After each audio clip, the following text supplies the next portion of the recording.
안녕하십니까. 원자력 썰풀이 콘텐츠의 애작가 타박사 진입니다. 반갑습니다. 반갑습니다. 자, 우리가 이때까지 그 원자력과 그리고 방사능 피폭에 대해서 이야기를 많이 해봤었는데, 오늘은 우리 일상 주변에 있는 피폭, 그리고 그 피폭에 비교해서 이슈가 되고 있는 피폭량이 어떤 의미를 지니는지 한번 자세히 이야기를 나눠보도록 하겠습니다.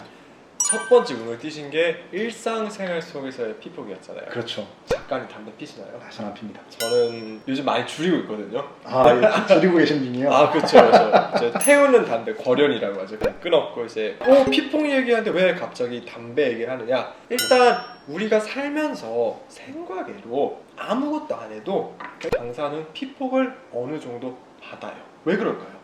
글쎄요, 주변에 그런 물질들이 좀 많나요? 그렇죠. 첫 번째로 우주에서부터 우주 방사선이 언제나 쏟아집니다. 그래서 비행기 타면 훨씬 더 많이 피폭을 받는다 하잖아요. 그 정용훈 교수님 페북이나 이런 데 보시면은 굉장히 일상적인 이야기들 많이 하시거든요. 바나나 이런 것들 많이 하는데 거기에도 그런 요소들이 포함이 돼 있는 거예요. 그렇죠. 심지어 우리 몸에서도 방사선이 나와요. 그래서 우리나라 같은 경우는 단위가 우리가 통상적으로 방사능을 이제 측정할 때 미리시버트라는 단위를 씁니다.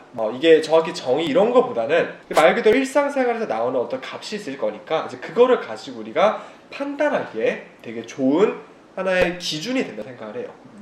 우리나라 같은 경우는 아까 얘기했던 것처럼 우주 방사선도 있고, 이 우주 방사선이 공기 중에 질소랑 반응을 하면 뭐가 더 생기냐면 삼중수소. 삼중수소도 자연적으로 생겨요. 아, 그게 삼중수소인 거네요. 맞아요. 그래서 우리 빗물에도 삼중수소 있고 저 강에도 삼중수소 있고, 그러니까 당신이 우리가 마시는 이 삼다수에도 물에도 삼중수소가 있는 거네요. 당연히 있을 수밖에 없죠. 하늘에서 떨어지니까. 그렇죠. 그리고 아까 얘기했던 것처럼 우리 몸 안에는 칼륨도 나오고, 그 칼륨이라는 친구가 또 바나나에도 있거든요. 바나나 먹으면 또 피폭도 되고, 그렇죠. 또 멸치 해산물에도 해산물도 폴로늄의 친구가 조금 있는데 그 친구의 피폭도 되고, 또 우리나라 그 안반 자체가 하강하면 많잖아요. 이게 그렇죠. 상대적으로 다른 돌들에 비해서 우리나라 지형이 상대적으로 방사능을 많이 낸다라고 생각을 할 수가 있어요. 화강암이 좀 방사능 배출이 많네요. 맞아요. 방사선 배출량이.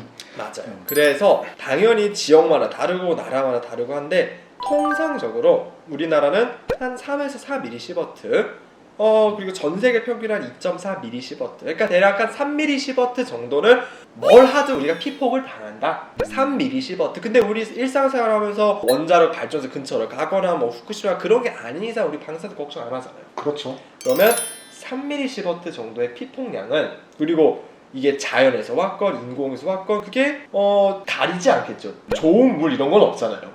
그렇죠. 그렇죠. 그냥 피폭은 피폭이에요. 그러니까 우리는 3mSv 정도 피폭을 받고, 이거는 일상생활을 우리가 걱정하지 않는다면 그냥 뭐 용인할 수 있는 그런 수준이라고 볼 수가 있겠죠. 시버트라는 단위가 어떤 의미길래, 그러니까 자연 방사선 그리고 인공 방사선 이런 거에 대해서 사람들이 좀 구분을 하려고 하는 사람들도 더러 있거든요. 그럼 시버트라는 단위는 어떤 의미길래 둘이 차이가 없다고 말할 수 있는 건가요? 그냥 단순하게 이 방사선이 우리 몸에 얼마만큼의 에너지를 우리한테 주느냐, 그렇게 생각하면 돼요. 왜냐? 에너지라 하면 그 힘 같은 거잖아요. 얘네들이 강한 에너지를 가진 입자가 때리면 끊어질 수도 있죠.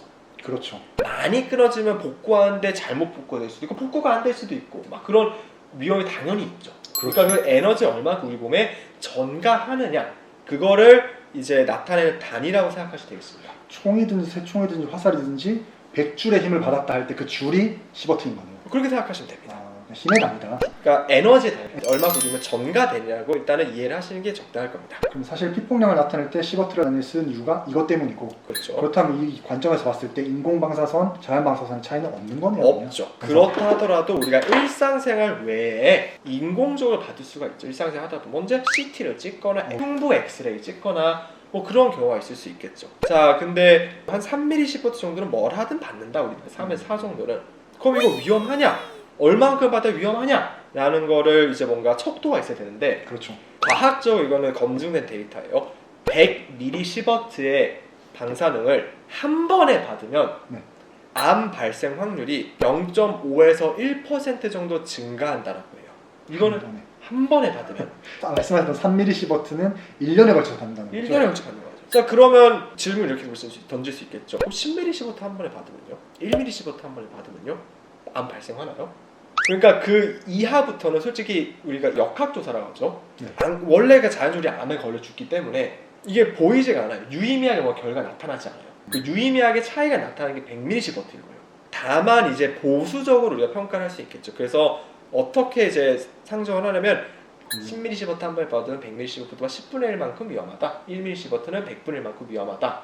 사실상 그런 100mm 시버트 이하의 그 선형적인 피해량이라는 건 가정인 거네요. 가정인 거죠. 사실상 확인되지도 않았고. 확인할 수가 없어요. 그래서 우리가 인공적으로 받는 우리가 뭐 원자력 산업이나 그 방사선 직업 병원이나 그런 데서 근무하지 않는 이상 우리가 인공적으로 받는 거에 허용 속량은 연간 1mm 시버트 연간.